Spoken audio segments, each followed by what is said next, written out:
la del capítulo 12, ni la del 13, ni la del 17. Son figuras simbólicas que a través de mujeres el Señor nos da unas lecciones extraordinarias, pero no es el tema de hoy. Es decir, cuando toquemos el capítulo 12, el 13 y el 17 de Apocalipsis, explicaremos quiénes son. Solamente decir así ahora mismo que no se trata de la misma persona. Son entidades, son organismos completamente diferentes los unos de los otros. La semana pasada, Isabel nos hacía una pregunta. Cuando yo dije que el imperio de Alejandro Magno, el imperio de los griegos, se había dividido en 4, bueno, después de su muerte hubieron muchísimas guerras. Se pelearon muchos generales, pero al final se quedaron 4, digamos los más fuertes o los más poderosos fueron los que se repartieron el territorio que había conquistado previamente Alejandro Magno. El nombre de los generales yo se lo di la semana pasada. Sí. Silimaco, Seleuco, Ptolomeo, Casandro. Y ahí tienen en la pantalla, el territorio que se repartieron esos 4 generales. Decirles, por ejemplo, que Lisimaco, el general llamado Lisimaco, se apropió de lo que sería Frigia. Frigia es en la actualidad Turquía. Todo el territorio de Turquía lo tenía bajo su cuidado, bajo su mando, Lisimaco. Tracia, Ponto, Bitinia, Capadocia, Pérgamo y Galacia. Esas eran las zonas que el general llamado Lisimaco se apropió. Frigia, actual Turquía, Tracia, Ponto, Bitinia, Capadocia, Pérgamo y Galacia. No se preocupen que yo después les paso estos apuntes para que ustedes los anoten, ¿vale? Casandro. Ahí en el mapa pueden ver que Casandro se apropió de lo que se llama Macedonia y Grecia, ¿vale? La zona de Macedonia y Grecia le correspondió a Casandro. Ptolomeo se apropió de la zona de Egipto y de lo que se llamaba o se conocía como la tierra de Canaán o Palestina. Aunque también los seleucidas, Seleuco, también se apropió de parte de Palestina porque le tocó el norte, que sería Siria, Irán e Irak, ¿vale? Entonces ahí en ese mapa, que después los que están en casa van a poder ver, y yo les voy a mandar la fotografía de los territorios, estos 4 generales son los que se repartieron el territorio que le correspondió a Alejandro Magno, porque, bueno, no tuvo descendencia, bueno, realmente sí tuvo descendencia, pero su madre mató a su descendencia y entonces sus generales se apropiaron del antiguo territorio. De ahí que aparezca un leopardo con 4 cabezas, ¿vale? Que es lo que representa. Ustedes han recibido esta tarde un papel, que se va a poner después cuando se edite en diferido la clase. Ustedes han recibido un papel donde aparecen las 22 letras del alfabeto hebreo, ¿vale? No vamos a hablar hoy acerca del número ni del nombre de la bestia, pero esto sí quiero que lo tengan. Yo lo tengo así plastificado siempre dentro de mi Biblia, ¿vale? Y pueden observar que las 22 letras se reparten en 3 bloques. Tenemos por un lado las unidades del 1 al 9, tenemos las decenas del 10 al 90 y tenemos las centenas, Kof, Resh, Shinta, las 100, 200, 300 y 400. Con estas combinaciones de letras y otras 5 letras de estas 22 que varían su forma a la hora de escribirla, porque mantienen el mismo nombre, pero al final se llaman con el nombre de la letra y se añade la palabra Sofit, que significa final. Con estas letras se hacen las combinaciones y se sacan los valores numéricos de palabras, de países, de ciudades y, como no, también de personajes que tuvieron mucho que ver directamente con la historia del pueblo de Israel. Pero eso lo tienen ahí para más adelante, ¿de acuerdo? Hoy vamos a comenzar la clase leyendo en Primera de Corintios, capítulo 15, por favor. Vamos a Primera de Corintios, capítulo 15, a partir del versículo 51, ¿vale? Una de las preguntas que se suelen hacer muchos creyentes, y nos han llegado estas preguntas a nosotros en estos días, es si la iglesia pasa o no la gran tribulación, ¿vale? Entonces, En el libro que les recomendé la semana pasada del famoso Dwight Pentecost, Eventos del Porvenir, un libro que se escribió en la década de los años 50, pues resulta de que en ese libro se presentan las diferentes posturas doctrinales acerca de si la iglesia pasa o no pasa la gran tribulación.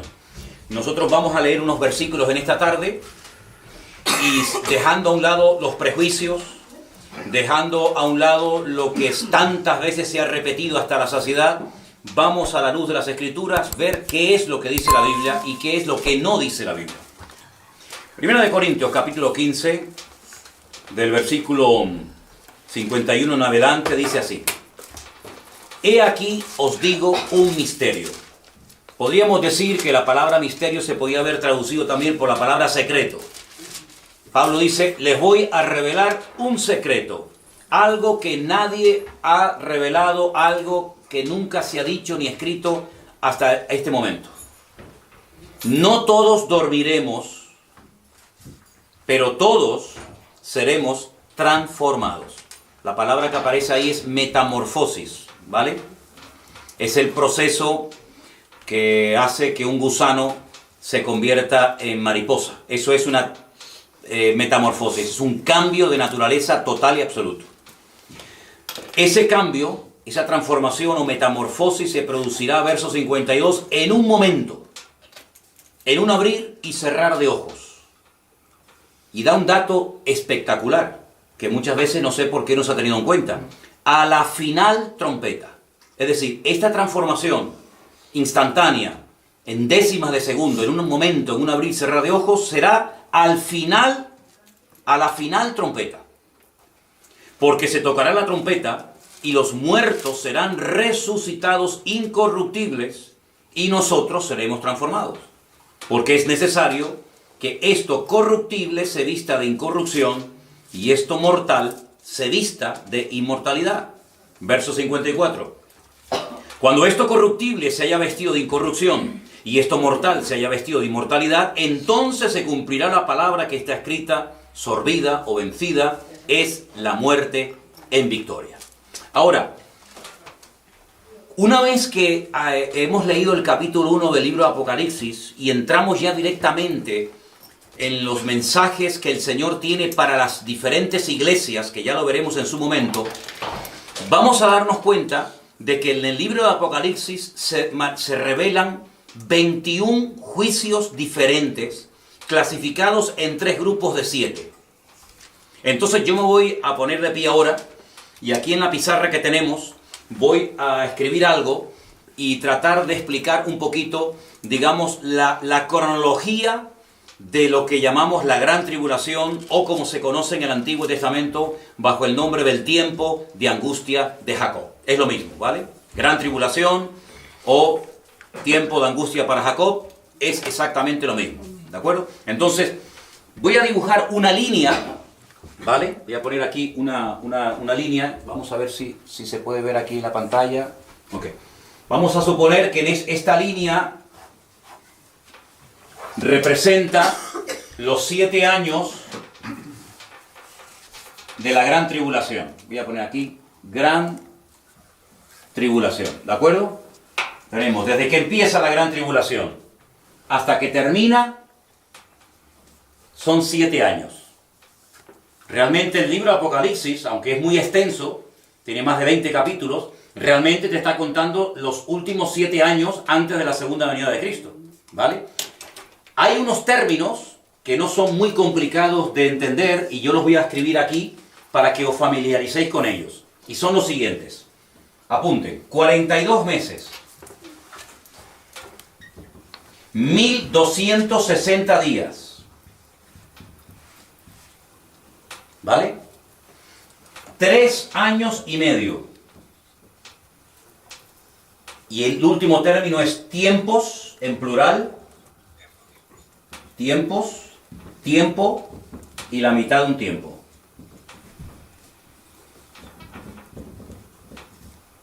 ¿De acuerdo? Repito, 42 meses, 1260 días, 3 años y medio o tiempos, tiempo y la mitad de un tiempo. Estos 4 términos dicen exactamente lo mismo, ¿vale? Depende del autor, depende del libro que leamos, podemos encontrar uno o varios términos de los que estamos hablando. Porque la gran tribulación, esos 7 años, que sería la semana 70 del profeta Daniel, ¿vale? Se dividen en 2 partes, exactamente iguales. Vamos a poner aquí una línea divisoria y vamos a poner aquí 3 años y medio. Por utilizar una de estas expresiones, vamos a quedarnos con esta, ¿no? Y 3 años y medio en la otra parte. Es decir, que la gran tribulación, cuando leemos el libro de Apocalipsis, está claramente diferenciada la primera parte de la segunda parte. Aunque la primera parte dura 3 años y medio y la segunda exactamente igual, hay diferencias entre la primera y la segunda parte de la gran tribulación. ¿De acuerdo? Si comenzamos a leer el libro del Apocalipsis, nos vamos a encontrar que lo que se llaman los sellos, que sería como un pergamino con una serie de sellos lacrados para que no se pudieran abrir, ocurren en la primera parte de la gran tribulación. Voy a poner aquí la palabra sellos, ¿vale? Son 7 sellos y cada vez que se abre un sello, pues se revela lo que está escrito. Cuando terminan los 7 sellos, comienzan las 7 trompetas. Las voy a poner aquí. Las 7 trompetas. Todos son 7, 7 y 7. Y en la segunda parte de la gran tribulación es cuando se derraman las 7 copas de la ira. ¿Vale? Las 7 copas de la ira. ¿Se está oyendo bien por allá? Ok, perfecto. Entonces tenemos que saber esto porque hay personas que lo mezclan todo. Y uno de los objetivos de esta clase es no solamente transmitirles a ustedes la información de lo que dice la Biblia, sino que después ustedes sepan ordenar esa información según el periodo en el que corresponde o no. ¿De acuerdo? Entonces, por ejemplo, los 7 sellos del libro Apocalipsis empiezan con una serie de caballos que van cambiando de colores, que ya lo veremos en su momento, ¿vale? A continuación, cuando ya se han cumplido los 7 juicios terribles de los sellos, vienen 7 peores todavía, que son sellos donde dice la Biblia que cuando se toca una trompeta, pues automáticamente ocurre algo en la tierra, se toca la segunda y vuelve a ocurrir algo en la tierra. Esto nos ayuda muchísimo porque leyendo los 7 sellos y leyendo las trompetas, puedes saber en todo momento en qué momento te encuentras. Y finalmente, lo peor de todo son las famosas 7 copas de la ira. ¿De acuerdo? Ahora, si nosotros leemos otra vez en 1 Corintios capítulo 15, los versículos 51 y 52, las cosas no se dicen por decir. Todo tiene una razón de ser. La información que está dando el apóstol Pablo aquí es tremenda. Él está dando datos, vamos, con una exactitud absoluta. Y él dice, vuelvo a repetirlo, 1 Corintios 15, 51, he aquí que os voy a revelar un misterio, un secreto. No todos dormiremos, es decir, no todos se van a morir. Saben que el dormir es sinónimo de morir. Pero todos seremos transformados. En un momento y en un abrir y cerrar de ojos. Es decir, algo que, vamos, que no hay ni tiempo ni para pensarlo. ¿Cuándo se va a producir eso? Él lo dice aquí, y esto lo dicen todas las Biblias del mundo. A la final trompeta. Yo pregunto, ¿cuántas trompetas se mencionan en el libro de Apocalipsis? 7. Pero es que antes de las 7 toques de trompeta, o esos 7 juicios terribles en la tierra, donde hay cataclismos y tsunamis, etcétera, etcétera, hay 7 sellos primeramente. Y entonces es por sentido común. Si los 7 sellos se tienen que dar primero, y a continuación las 7 trompetas, y me dice la Biblia, yo no estoy quitando ni poniendo nada, simplemente leo, interpreto literalmente, que en un momento y en un abrir y cerrar de ojos, a la final trompeta, los muertos serán resucitados incorruptibles y luego nosotros seremos transformados, pues entonces la pregunta que hacen muchas veces las personas, ¿pasa o no pasa la iglesia por parte de la tribulación, sí o no? Sí. Bueno, pues usted lea la Biblia y lo que la Biblia dice es lo que dice. Ahora, ¿qué es lo que ocurre? Y yo estoy seguro que muchos de los que están viendo, o escuchando, mejor dicho, esta información por primera vez en su vida, incluido pastores, incluido gente que se sube al púlpito y predica la palabra, pero hermano, a mí me han enseñado de toda la vida que la iglesia no pasa por ninguna parte de la gran tribulación, ni la primera, ni la mitad, ni la última, y a mí también me lo enseñaron. A mí también me lo enseñaron cuando estudié en el seminario, en la escuela bíblica de las Asambleas de Dios. A mí me dijeron que nosotros nos vamos, que cuando las cosas se empiecen a poner feas, la iglesia no pasa y que la iglesia se va. Y que los que se quedan son los judíos, los malos, los que no quisieron aceptar el evangelio, etcétera, etcétera. Pero bueno, eso te lo dicen y en ese momento no tienes mucha información y no tienes muchos datos. Pero según van pasando los años y vas estudiando y vas indagando y profundizando en las Sagradas Escrituras, te das cuenta de que hay cosas que a veces te han podido enseñar que realmente las crees porque te las enseñaron, pero no porque tú llegaste a la conclusión, estudiando la Biblia por ti mismo, de que eso realmente era así. Entonces, ¿de dónde viene eso? Claro, uno tiene que estudiar. Y ahora agárrense al dato que les voy a compartir. Esto es tremendo. Esto es para muchos y para denominaciones enteras, esto es una bomba. En el año 1832, tomen nota de esta cifra, por favor, siglo XIX. Año 1832, un señor llamado John Nelson dijo por primera vez en la historia del cristianismo que la iglesia no pasaría por ninguna parte de la gran tribulación. Un señor llamado Scofield, de hecho hay una Biblia que se llama la Biblia de Scofield, registró la postura, digamos, doctrinal o la opinión del señor John Nelson en 1832, y a partir de ese año muchas congregaciones, más que nada de corte pentecostal, de corte, vamos a decir así, más liberales, etcétera. Las tradicionales no.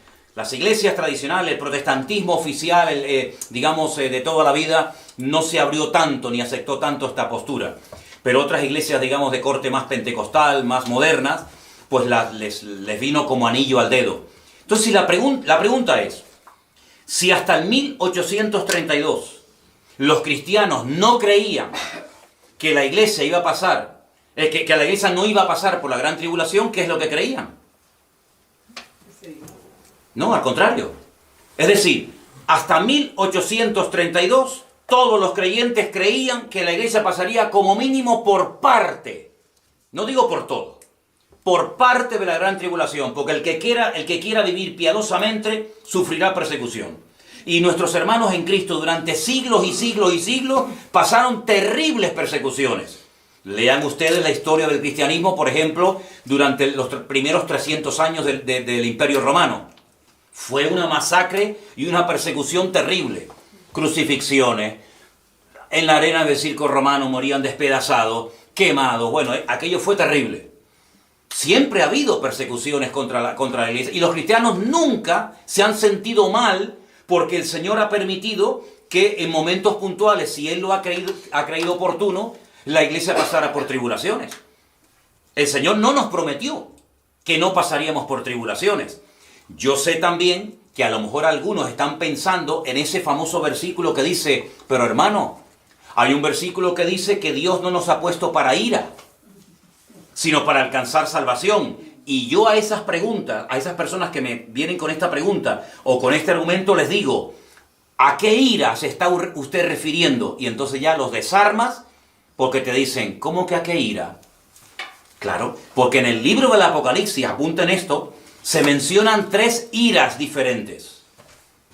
Yo en su momento le daré los versículos, ¿de acuerdo? Se menciona clarísimamente la ira del dragón. Dijimos la semana pasada que el dragón es Satanás, ¿sí?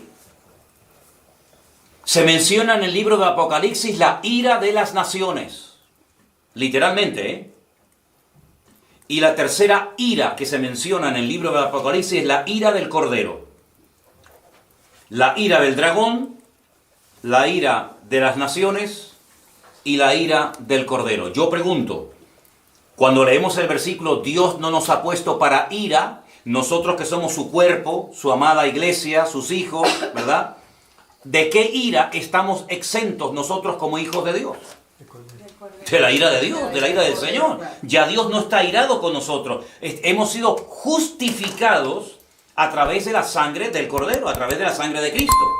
Si no fuera por la justificación, por la redención que obtuvo Cristo en la cruz del Calvario por nosotros, nosotros estaríamos condenados a la condenación eterna y a la ira de Dios. Porque eso de que Dios ama al pecador, pero odia al pecado, eso es un cuento chino. ¿Sí?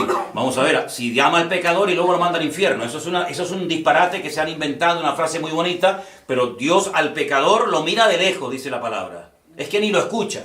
La única posibilidad que tiene el pecador de ser oído por Dios es que se humille y se arrepienta y entonces Dios lo perdona.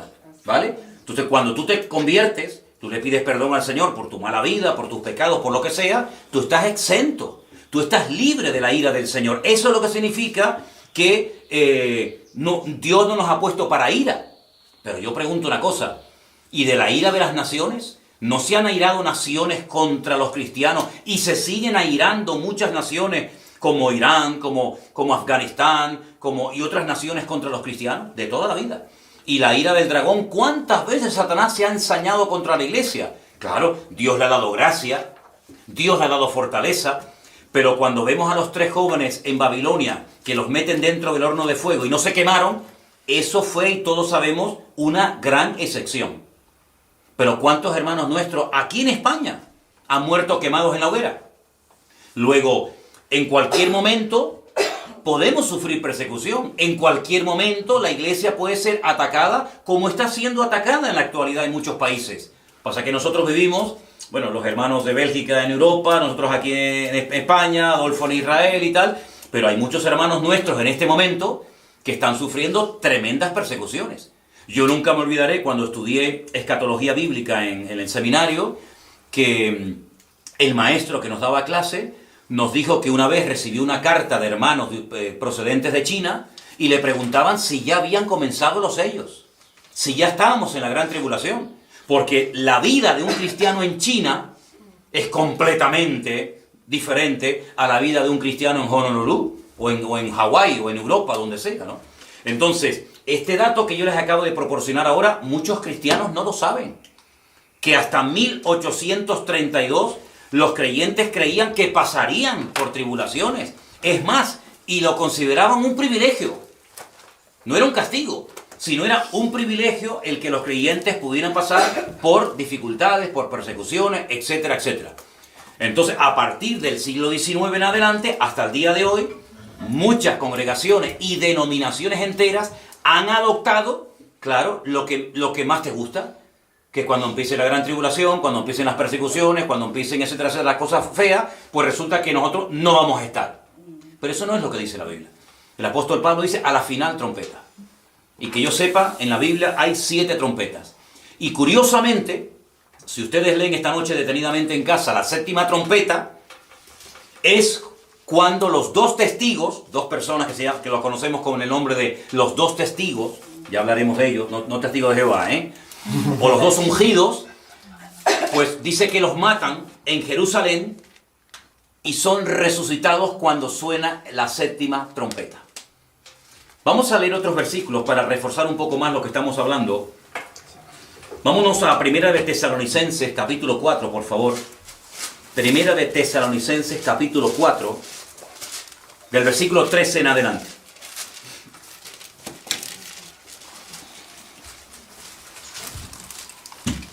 ¿Lo tienen, hermanos? Sí.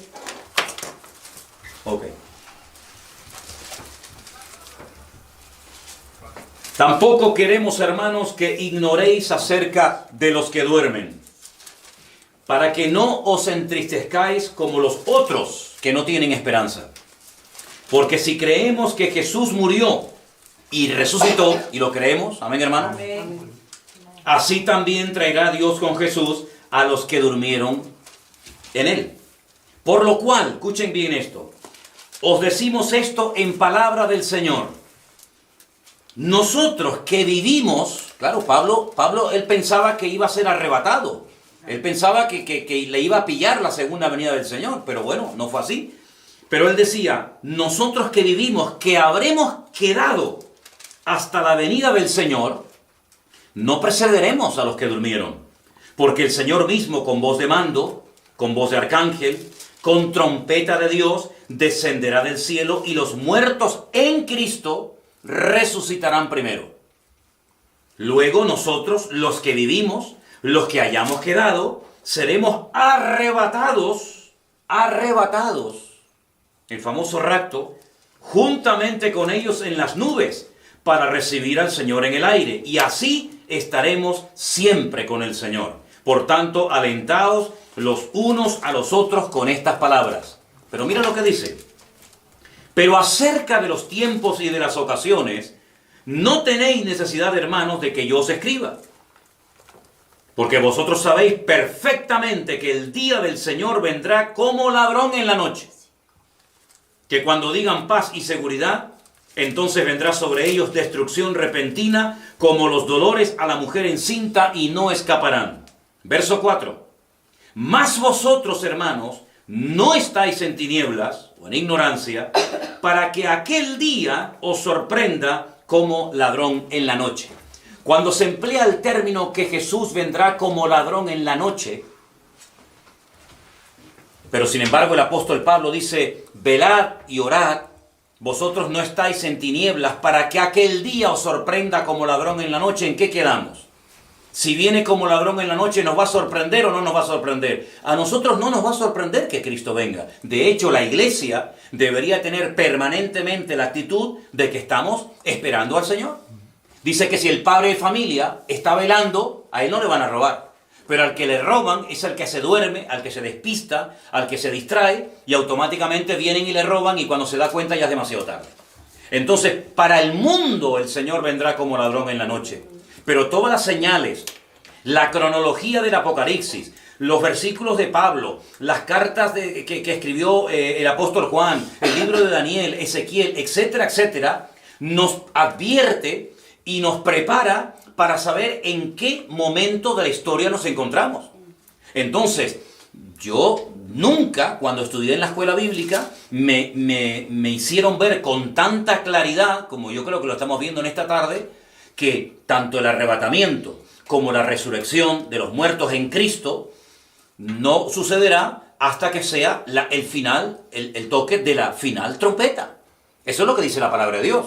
Hay dos resurrecciones en la Biblia, y voy a ponerlas aquí en la pizarra para que los que están tomando nota lo tengan en cuenta. Hay una primera resurrección que se llama la resurrección de los muertos en Cristo, o la resurrección para vida, ¿vale? Voy a poner aquí, primera resurrección, ¿ok? En esta primera parte, primera resurrección.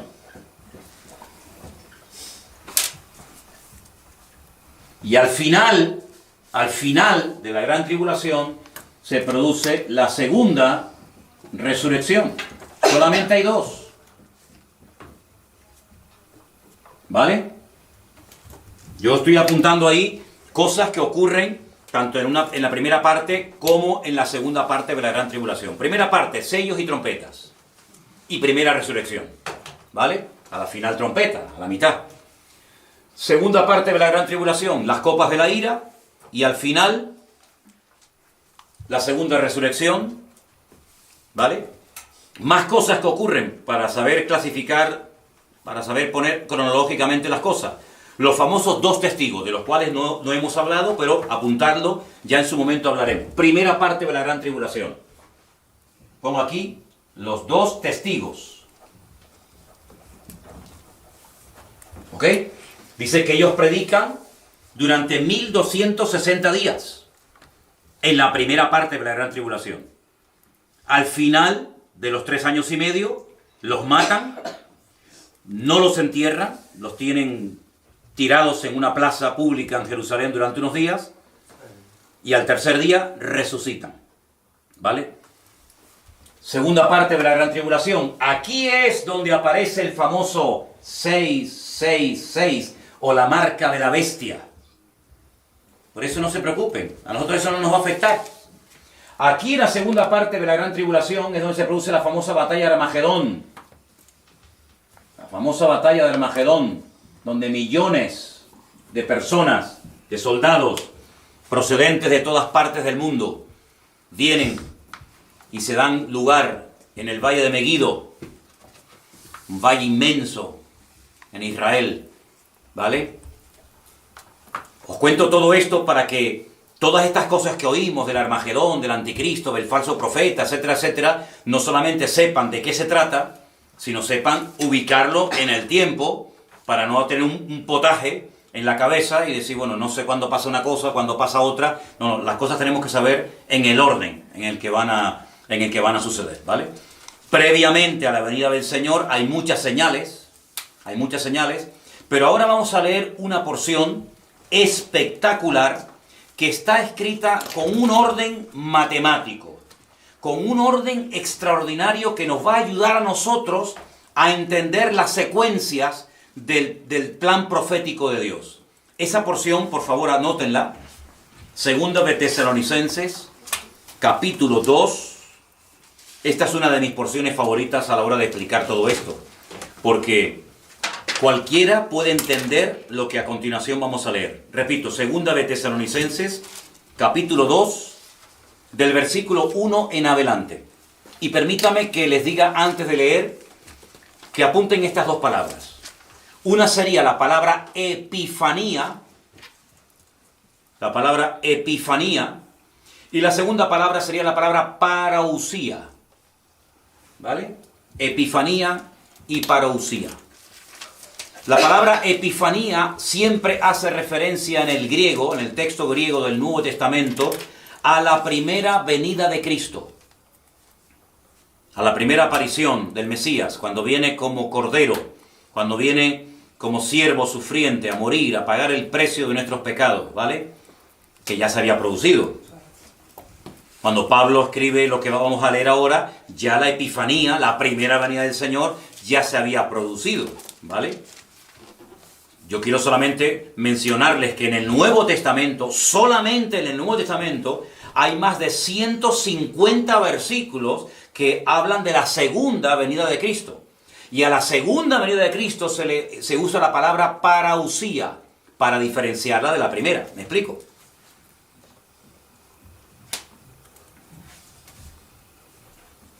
Pablo habla más de 50 veces en sus cartas sobre la segunda venida de Cristo. Si solamente leyéramos el Antiguo Testamento, fíjense el dato que les voy a dar ahora, si solamente leyéramos el Antiguo Testamento, llegaríamos a la conclusión de que el Mesías iba a venir dos veces. Una primera vez a sufrir y a morir, y una segunda vez a reinar. Ese fue el gran problema del pueblo de Israel, que no aceptaba que primeramente el Mesías vendría a morir y después vendría a reinar, ¿vale? Y por eso le están esperando por primera vez. Si solamente tuviéramos el Antiguo Testamento, hay 8 veces más material para estudiar la segunda venida del Mesías que la primera. Y mira que hay cosas sobre la primera venida del Señor, ¿eh? Es decir, estamos con un tema de trascendental importancia. Después de estos datos, leemos en 2 de Tesalonicenses, capítulo 2, versículo 1. Con respecto a la venida de nuestro Señor Jesucristo, yo pregunto, ¿a qué venida se refiere? Entonces, ¿qué palabra aparece ahí en el texto griego original? Parousia. Yo les dije la semana pasada, lo vuelvo a mostrar aquí a la cámara y a los hermanos que nos están viendo, que este es un libro extraordinario para estudiar el texto griego de todo el Nuevo Testamento. Se lo recomiendo a todos, ¿eh? Todo el Nuevo Testamento, aquí tienen casi palabra por palabra, ¿sí?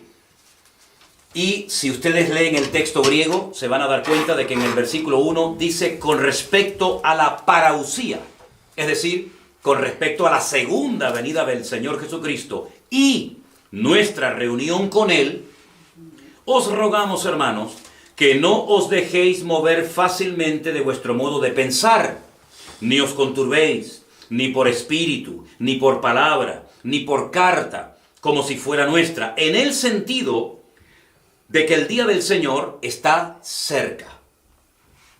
Versículo 3. Nadie os engañe en ninguna manera, porque no vendrá, ¿quién? El Señor. Estamos hablando de la segunda venida del Señor. No vendrá sin que antes venga la apostasía y se manifieste el hombre de pecado, el hijo de perdición. Estos son adjetivos, son expresiones para referirse al anticristo. ¿Vale? Este hombre de pecado, este hijo de perdición, es nada más y nada menos que el anticristo. Y ahora dice, el cual se opone y se levanta contra todo lo que se llama Dios o es objeto de culto, tanto que se sienta en el templo de Dios como Dios, haciéndose pasar por Dios. Hay que decir la verdad. Cuando el apóstol Pablo escribió esta carta, el templo de Jerusalén no había sido destruido. El templo de Jerusalén se destruyó en el año 70. Probablemente ya Pablo había muerto en esa fecha. Él murió por el 60 y pico, ¿vale? Pero nosotros que leemos en el año 2020 este versículo y dice que este hombre de pecado, este hijo de perdición, que se levanta contra todo lo que se llama Dios, de tal manera que se sienta en el templo de Dios, haciéndose pasar por Dios. ¿Cómo interpretamos esto? ¿Cuál es el templo de Dios? En aquel momento, ¿cuál era el templo de Dios? Pues eso, hay una referencia directa, bueno, directísima, a la reconstrucción del templo de Jerusalén. Y os puedo asegurar de que hay millones de judíos que no sueñan en otra cosa más que en la reconstrucción del templo de Jerusalén. Ahora Pablo dice, ¿no os acordáis que cuando yo estaba todavía con vosotros os decía esto? Ahora vosotros sabéis lo que lo detiene, a fin de que a su debido tiempo se manifieste. Fíjense el orden. El Señor tiene que venir, pero no puede venir sin que se manifieste la apostasía, ahora hablaremos de eso, y se manifieste, se dé a conocer el hombre de pecado, el hijo de perdición. Pero a su vez, este personaje, el anticristo, no se puede manifestar porque hay algo que le está impidiendo que se manifieste. Hasta que ese algo sea quitado de en medio y entonces, dice aquí, entonces, se manifestará aquel inicuo, versículo 8, aquel inicuo se manifestará a quien el Señor matará con el espíritu de su boca y destruirá con el resplandor de su venida. Pero fijaros el verso 7.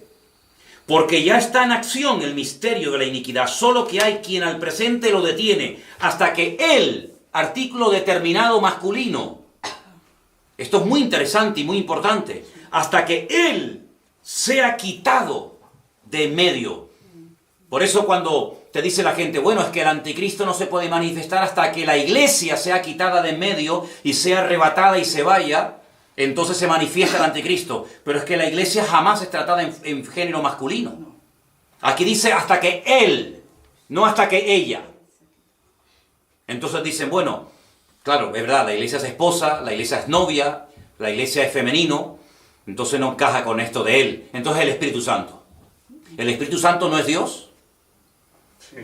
Sí, claro. Pues si es Dios, está en todas partes, en todo momento. ¿Dónde dice la Biblia? ¿Dónde dice literalmente la Biblia que el Espíritu Santo tiene que ser quitado de la tierra para que se manifieste el anticristo? Eso no lo dice la Biblia. Eso lo enseñan en las escuelas bíblicas. Eso lo repiten como los loros. Muchos cristianos dicen, no, es el Espíritu Santo, hermano.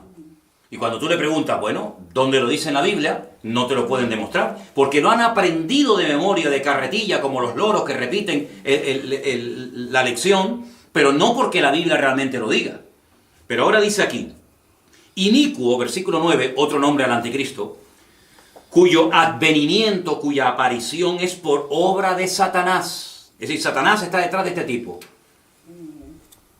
Con gran poder y señales y prodigios, pero mentirosos. Cuidado que no todos los milagros tienen su origen en Dios, ¿eh? Cuidado que el enemigo pueda hacer más de lo que se imaginan muchos, ¿eh? Con todo engaño de iniquidad para los que se pierden, por cuanto no recibieron el amor de la verdad para ser salvos. Por esto Dios les envía un poder engañoso para que crean a la mentira. ¿No quieren creer la verdad? Ok, pues toma la mentira. A fin de que sean condenados todos los que no creyeron a la verdad, sino que se complacieron en la injusticia. Entonces, fijaros este pasaje, esto es una bomba. Porque si nosotros decimos que el Señor tiene que venir, pero no puede venir el Señor hasta que se manifieste la apostasía y el hombre de pecado, yo les pregunto a todas esas personas, a todos esos sinceros cristianos, hermanos nuestros en el Señor, que dicen, hermano, el Señor puede venir ahora mismo. Es que eso no es lo que dice la Biblia. Yo solamente os voy a hacer digamos, una especie de... No quiero utilizar la palabra apostar, ¿no? Pero les voy a demostrar que hoy no va a venir el Señor. Si viene el Señor en medio de la clase, como dice que puede venir en cualquier momento, pues tendré que pedir perdón y decir, hermano, me equivoqué, discúlpenme. Cuando nos veamos todos allá arriba en la presencia del Señor, les diré, hermano, no sé lo que estaba pensando, pero si hoy no viene el Señor cuando termine esta clase, entonces no mentí. Dije la verdad y tenía razón. ¿Por qué yo digo que hoy no puede venir el Señor? No es que lo diga yo, sino porque la palabra de Dios dice que el Señor no va a venir hasta que se manifieste el hombre de pecado, el hijo de perdición, y venga la apostasía. Primera pregunta que quiero hacer, ¿qué es la apostasía? Apartarse del Enfriamiento. ¿Santiago? Enfriamiento de la iglesia. El enfriamiento, bueno, está bien, pero es mucho más que el enfriamiento. Las personas Porque ya la iglesia de la Odisea ya estaba tibia. Y el Señor no vino en su época. Para mí es apartarse de... Apartarse, sí. Apartarse de la palabra. Apartarse del Señor, de la palabra. ¿Saben que hay un versículo cuando Pablo le escribe a Timoteo? Seguramente que a los hermanos que nos están viendo estarán pensando en él. Dice, pero dice el Espíritu claramente, ¿verdad? Pero dice el Espíritu claramente que en los postreros días algunos, gloria a Dios que dice algunos, imagínate que dijera todos, madre mía, algunos apostatarán de la fe, escuchando a espíritus engañadores y a doctrinas de demonios. Es decir, que se producirá un abandono de la fe por parte de mucha gente. Hay un versículo muy interesante que dice, hermanos, está en el último capítulo de la carta a Santiago. Y empieza el versículo diciendo, hermanos, si alguno de entre vosotros se ha extraviado de la verdad, sepa que el que haga volver al pecador del error de su camino, salvará de muerte un alma y cubrirá multitud de pecados. ¿Os suena ese versículo? Sí. Hermanos, si alguno de entre ustedes, hermanos, se ha extraviado de la verdad, el que haga volver al hermano, no, al que haga volver al pecador del error de su camino, salvará de muerte un alma y cubrirá multitud de pecados. Se producirá un abandono masivo de mucha gente. Claro, algunos me dicen, bueno, pero muchos de los que abandonan los caminos del Señor, se apartan de la iglesia, se enfrían, se van al mundo, no eran convertidos. Bueno, es que hoy en día es muy difícil, y les digo con la mano en el corazón, ¿no? Hoy en día es muy difícil decir, este es convertido o este no es convertido, porque en mi época te decían, este es cristiano, y uno decía sí, o no. Pero hoy en día, yo digo, no sé, no lo sé, porque parece, pero después resulta que no, y aquel que parecía que no era, resulta que a lo mejor era más que el que parecía que era. Entonces, hoy en día es muy complicado. Lo que dice la Biblia es que vendrá un tiempo de gran apostasía. Y claro, vendrán falsas doctrinas. ¿Y cómo está la iglesia en la actualidad? Métanse en internet, vayan por ahí, visiten un poco las congregaciones. Jamás en la historia de la humanidad ha habido tanta falsa doctrina y tanta manipulación y tanto engaño y tanta barbaridades como de un tiempo a esta parte. Algunos dirán, pero hermano, ya en los tiempos de Pablo ya había falsos profetas y falsos pastores y falsos apóstoles y falsas doctrinas. Hombre, eso siempre ha existido. Ya en el primer siglo decían que Cristo no era Dios. Y ya en el primer siglo surgieron los nicolaitas y tantas barbaridades. Pero como en esta última época, jamás en la historia. Y esto va en aumento. La maldad dice que se va a multiplicar. No sabemos por cuánto. Y dice que el amor de muchos se enfriará, ¿verdad? Pero el que persevere hasta el fin, ese será salvo. Pero no solamente vendrá un periodo masivo de apostasía, de apartamiento, de frialdad, de alejamiento de los caminos del Señor, sino que dice que se tendrá que manifestar el hombre de pecado, el hijo de perdición. Ahora, yo voy a dar una opinión personal, ¿vale? Esto ya no es Biblia, esto es mi opinión. Yo creo que este personaje ya está vivo. Yo estoy convencido de que el anticristo ya está vivo, está por ahí y falta muy poco para que todo esto se manifieste y se dé a conocer, pero la realidad es que todavía hoy en día no podemos decir esta persona cumple con los requisitos bíblicos para poder señalarlo y decir este es el anticristo del cual habla la Biblia. Porque yo digo una cosa, todos los datos que nos da la Biblia sobre la persona del anticristo, ¿para qué nos los da? Si no vamos a estar, a mí qué más me da si es blanco, si es negro, si le gustan las mujeres, si le gustan los hombres, si es bueno, si es malo. Pues a mí me da igual, yo no voy a estar, a mí no me interesa como este personaje. ¿Por qué tantos datos? ¿Por qué tanta información? ¿Por qué dice la Biblia del amor de las mujeres huirá? ¿Por qué dice la Biblia que se hará del Dios de la fortaleza? ¿Por qué da la Biblia tantos datos sobre estos personajes? Para que no nos sorprendan las cosas como a algunos les sorprende cuando oyen cosas diferentes, pero que son tan bíblicas como las que han oído de toda la vida, y sepamos en todo momento en qué momento y en qué tiempo de historia nos encontramos. El anticristo no se puede manifestar cuando él quiera. Hay algo que impide que se manifieste. Ahora, yo le hice una vez un desafío a unos hermanos que asistieron a un curso que yo di durante casi un año sobre Daniel y Apocalipsis y sobre profecías, y les dije, cuando vayan a sus iglesias, pregúntenle a sus líderes, a sus pastores, ¿qué es lo que está impidiendo la manifestación del anticristo? Y van a oír de todo, desde el Espíritu Santo, la iglesia, etcétera, etcétera.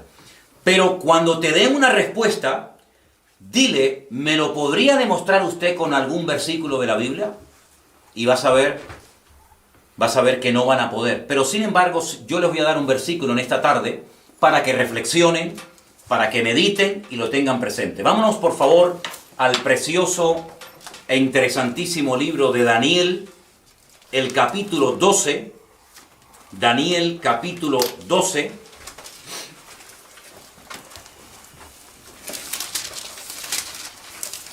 Vamos a leer del versículo 1 en adelante, por favor.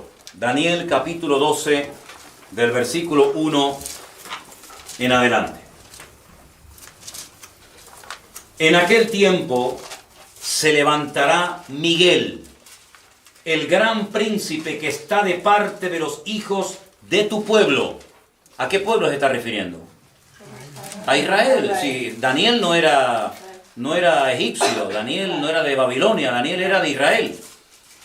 Y le dice que Miguel, el gran príncipe, que está de parte, está a favor de los hijos de tu pueblo, se levantará y será tiempo de angustia, cual nunca fue desde que hubo gente hasta entonces. Siempre ha habido angustia, siempre ha habido persecuciones, siempre ha habido falsas doctrinas, siempre ha habido enfriamiento, pero esto será cual nunca fue desde que hubo gente hasta entonces. Pero en aquel tiempo será libertado tu pueblo, todos los que se hallen escritos en el libro. Muchos de los que duermen en el polvo de la tierra serán despertados. Unos para vida eterna, primera resurrección, y otros para vergüenza y confusión perpetua, segunda resurrección. Digamos que unas para los creyentes y otras para los inconversos. Los entendidos resplandecerán con el resplandor del firmamento, y los que enseñan la justicia a la multitud como las estrellas a perpetua eternidad. Pero tú, Daniel, cierra las palabras y sella el libro hasta el tiempo del fin. Muchos correrán de aquí para allá y la ciencia aumentará. Fijaros que el profeta Daniel recibe la revelación de que hay un personaje tremendamente poderoso que aparece varias veces en la Biblia, incluido el Nuevo Testamento, llamado Miguel, el gran arcángel Miguel que está de parte de los hijos de tu pueblo, que dice que cuando se levanta será tiempo de angustia cual nunca lo ha habido, desde que ha habido gente hasta entonces. Y entonces él menciona juntas las dos resurrecciones, aunque después el libro de Apocalipsis la pone a cada una en su sitio. Entonces, toda afirmación que hagamos, sea cual sea, siempre tiene que ir respaldada por textos de la palabra de Dios. Toda declaración que hagamos, que esté basada en libros, en opiniones personales, en a mí me parece, en yo creo, a mí sinceramente no me sirven de nada. Nosotros nos basamos única y exclusivamente y nos dejamos guiar única y exclusivamente por la palabra de Dios. Y cuando declaramos algo, lo que decimos tiene que estar avalado y respaldado 100% por la Biblia. Y si no, no tiene ninguna posibilidad de ser aceptado o creído, por lo menos por nuestra parte. ¿De acuerdo?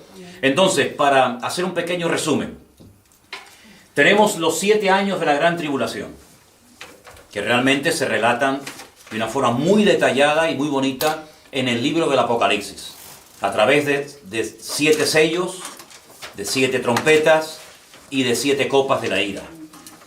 Los sellos y las trompetas se llevan a cabo en la primera parte de la gran tribulación. A la final trompeta, Pablo dice que los muertos en Cristo resucitan primero y luego los que estén vivos en ese momento serán arrebatados juntamente con el Señor para estar con Él para siempre en el aire. Cuando nos pregunta la gente, me preguntaron una vez, ¿usted no cree en el arrebatamiento? Mi respuesta siempre es la misma. Yo creo en todo lo que dice la Biblia. ¿La Biblia habla de un arrebatamiento? Sí. ¿No dice la Biblia, 2 estarán en una cama, el uno será tomado y el otro será dejado? ¿No dice la Biblia, 2 estarán en el campo, el uno será tomado y el otro será dejado? ¿No dice la Biblia que en un momento y en un abrir y cerrar de ojos, millones de seres humanos, de creyentes, que han puesto su confianza y su fe en el Señor, serán arrebatados, serán llevados en vida? Pues si yo estoy en vida, cuando venga el Señor, y yo no he muerto, pues yo seré llevado en vida, ¿no? Luego habrá millones de personas que no morirán. Serán arrebatados con el Señor porque estaban en vida. Pero los muertos en Cristo, los que nos precedieron, serán primeramente resucitados. Y luego, y todos los que no creyeron en Cristo, todos los que blasfemaron su nombre, todos los que rechazaron el Evangelio, esa gente que murió, que son millones y millones y millones, ¿cuándo resucita esa gente? ¿Qué pasa con esa gente? Al final de la gran tribulación, los últimos capítulos del libro de Apocalipsis, se produce el juicio ante el gran trono blanco, y es cuando dice la Biblia que se abre el libro de la vida. Quisiera leer algunos versículos de este pasaje, de este capítulo, muy interesantes, para que os deis cuenta acerca de la segunda resurrección. Estamos en el libro del Apocalipsis, por favor. En el libro del Apocalipsis. Y dice en el capítulo 20: vi un ángel que descendía del cielo con la llave del abismo y una gran cadena en la mano. Prendió al dragón, a la serpiente antigua, que es el diablo y Satanás, y lo ató por 1000 años. Eso cuando se lleva a cabo el milenio, del cual hablaremos después, o más tarde. Lo arrojó al abismo y lo encerró, y puso su sello sobre él, para que no engañase más a las naciones hasta que fuesen cumplidos 1000 años. Después de esto, debe ser desatado por un poco de tiempo. Más adelante, dice, vi tronos y se sentaron sobre ellos los que recibieron la facultad de juzgar. Vi las almas de los decapitados por causa del testimonio de Jesús y por la palabra de Dios, los que no habían adorado a la bestia ni a su imagen, que no recibieron la marca en su frente ni en sus manos, y vivieron y reinaron con Cristo 1000 años. Pero los otros muertos no volvieron a vivir hasta que se cumplieron los 1000 años, desde después del milenio, cuando resucitan, ¿sí? Y entonces dice un poquito más adelante, en el capítulo 20, versículo 11, 11, vi un gran trono blanco y al que estaba sentado en él, de delante del cual huyeron la tierra, el cielo y ningún lugar se encontró para ellos, y vi a los muertos grandes y pequeños de pie ante Dios. Los libros fueron abiertos y otro libro fue abierto, el cual es el libro de la vida, y fueron juzgados los muertos por las obras que estaban escritas en los libros según sus obras. El mar entregó los muertos que había en él, y la muerte y el Hades entregaron los muertos que había en ellos, y fueron juzgados cada uno según sus obras. Y la muerte y el Hades fueron lanzados al lago de fuego. Esta es la muerte segunda.